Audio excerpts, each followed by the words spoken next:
everybody, I'm Liz, and today I am going to be doing a reading wrap-up.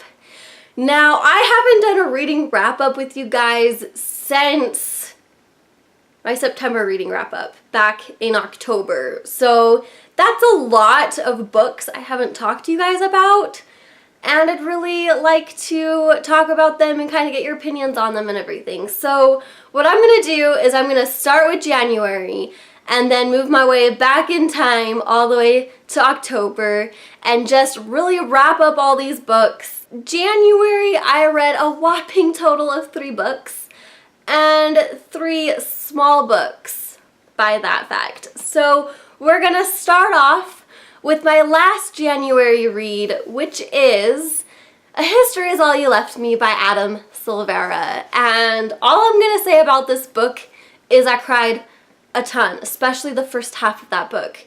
I had perpetual, continuous leaking tears and a tissue box right next to me the entire time. And I thought I was gonna sit down and read this in one sitting in one day because I had the entire day to read it. That did not happen. I could not read it in one sitting because the material is fairly rough.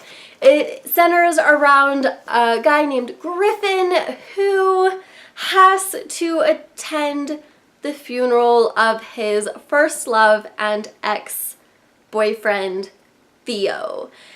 And so essentially it goes through the current stream of the funeral and the aftermath of Theo's death, and then it also goes back in time so you can relive all of Griffin and Theo's firsts and just kind of why Theo was so important to Griffin, and that's essentially why I cried a ton. Then the other book I finished in January was We Were Liars by E. Lockhart. This is one of those stories you go into fairly blindly because you need to just kind of make your own interpretations of the main characters and the plot and just this family dynamic. It centers around this elite family that owns their own island, and they go every summer to visit, make plans, hang out, do all these family things. But there's this air of mystery in the story, and it alludes to some big trauma, some big issue that happened in the past that our main character cannot remember. And so you're going through this whirlwind trying to figure out what is what, who is lying, and just, it is an insane ride. The writing at the beginning was a little confusing for me, but as soon as I continued reading, get a feel for the writing style, I started really enjoying the book and interacting with all of the characters. And so the last book I have for you for January, which is actually my first read of 2018, is Two Boys Kissing by David Levithan. I was first introduced to this book from Katie Loves to Read. I absolutely love this book. The main premise is we have 2 boys who are determined to beat the world record for the longest kiss.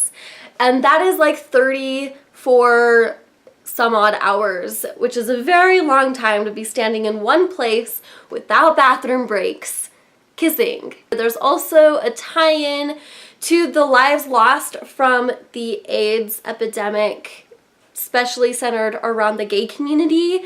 And there's a few other characters in there that you really get to meet and understand and love. So December was a really great reading month for me. I finished 6 books. The last book I read in 2017 was Seeker by Veronica Rossi. The first book is called Writers. So I'm going to talk about both of them and wrap them up together. The basic premise of this duology is the 4 writers, the 4 horsemen of the Bible, are being reincarnated into these older teens, and they have this sole purpose of fighting this demonic entity who is trying to take over humanity. And they have the powers of the 4 horsemen. For example, War is very angry, and when he's mad, he makes those around him also very mad. So it was a very interesting dynamic. The premise of the story I was really intrigued by. My only issue in the story, which was really evident in the first book, was the dialogue between the characters. They sounded juvenile, and so that was a real struggle for me in the first book. The second book was much better, but the second book had its own issues, primarily the last chapter or epilogue. It fell out of place and unnecessary. Alright, so the next one that I finished was actually the last book in the Daughter of Smoke and Bone series, which is Dreams of Gods and Monsters by Leonie Taylor. And so I finished those 3 books from October to December. So I'm also going to just wrap these all up together. The main premise of this book is we have Karu, who's living in the human world, but she also doesn't really feel completely human. She works and was basically brought up by this creature chimera named Brimstone, and the portals from Brimstone's realm to the human realm are starting to get these black handprint scorch marks on them. And so Karu is really dealing with kind of who she is, who her past is, and makes sense of all that. And then also make sense of why these handprints are popping up on doors. My favorite aspect of this book is actually something that a lot of people get angry by, because the first book is very kind of romance centered, but then the second 2 books are very war centered. And so it's a big shift that not a lot of people really enjoyed, and I actually loved it. I definitely loved the kind of the theology and the history that Leonie Taylor creates for these different realms and creatures and characters. Next we have one of my favorite reads of last year, which was More Happy Than Not by Adam Silvera. This is a really interesting twist in sci-fi where essentially there is a medical procedure to alter your memories so that you can forget those memories that make you sad or depressed or anything like that in order and in hopes that you will be happy. So obviously there's a lot of issues, and it really centers around, you know, mental illness, and I freaking loved it so much, and it made Adam Silvera one of like my favorite authors, my favorite new to me authors of last year. The next book I finished in this back order of stories is The Upside of Unrequited by Becky Albertalli. Now we all know I loved Simon versus the Homo sapiens agenda, as this was another favorite read of mine, so I was really excited to jump in to this other story that she had written. And the main premise of the story is we have Molly, whose weight is above average for the typical teenager, and so she struggles with her weight, but she also struggles with her shyness, as she has had roughly 26 crushes and no boyfriends, no kisses, nothing like that. And as she is 17, she decides that she needs to put herself out there more. The next book I read, finally finished, is Dawn Study, which is the 6th book in the Study series by Maria V. Snyder, or the 3rd book in the Soulfinder trilogy.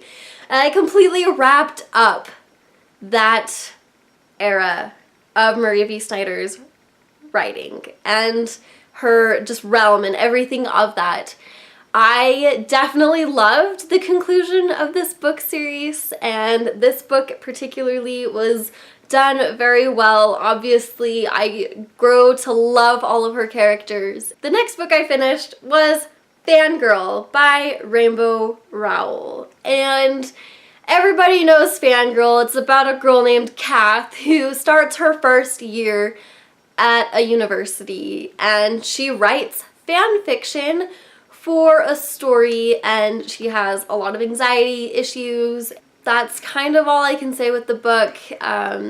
There was some things that I wish were more resolved than how they ended up being by the end of the story. Next we get into November, which I sadly only read 2 books, and I already talked about one of them, which was Days of Blood and Starlight, which is the 2nd book in the Daughter of Smoke and Bone trilogy. So we're gonna jump right into the first book I finished in November, which was Lair of Dreams by Libba Bray. And this is the sequel in the Diviner series, so I can't really get into the plot. Just the fictional aspects and the creatures and the horrors of the story I really loved. And just going into each character and more into depth is also something I absolutely loved. There was just the perpetual issues of YA and love triangles that I was just kind of over with, especially by the end of this book. Anyway, I still absolutely loved the book apart from that, and I have already started reading the third book, which is Before the Devil Breaks You. And then so now we finally wrap up with October, where I read 4 books and then 1 short story. And so we'll get right into the things that I haven't yet talked about, where we have The Sister by Abigail Barnett. This is the 6th book in the Boss series. It is a BDSM erotic romance novel. This book is probably the weakest of her 6-book series for me. It was mostly the plot. And I know, like, you don't really read erotic fiction for the plot, but her last 5 books, the plot was so heavy and important and emotional and impactful for me that not having that in the 6th book, this one, was really detrimental to my overall feelings of the story. The next book I have for you is Tiger Lily by Jodi Lynn Anderson. We've all heard about the story of Peter Pan, but now we are actually getting the perspective of Peter Pan through Tiger Lily's journey and story, and how she interacts with Peter Pan and meets him through the eyes of Tinkerbell. And this aspect, this plot, this idea of this story sounded fantastic. However, it just kind of fell flat for me. And before I finish Tiger Lily, we have Daughter of Smoke and Bone, which I have talked about. And then we have the short story, The Grown Up by Gillian Flynn. Now, y'all know I absolutely love Gillian Flynn and her stories, her thriller, mystery, crazy intense, unreliable character journeys that these books hold. But I was a little disappointed as this story is only 60 pages long, and so you don't get that depth of the characters like in her other stories. It was an intense read, but it was a very short read, and I wanted so much more from the story than what I actually got. And so there we have it, because the first book in October was Writers by Veronica Rossi, and we have talked about all of the books I have read since the last time I have talked to you about all of the books that I have read. Thank you guys so much for watching this video, and please let me know in the comments down below what books you have been reading, and if you've read any of these books and you've particularly enjoyed them, I would love to hear your thoughts, and I hope to see you again. Thank you again. Love you. Bye!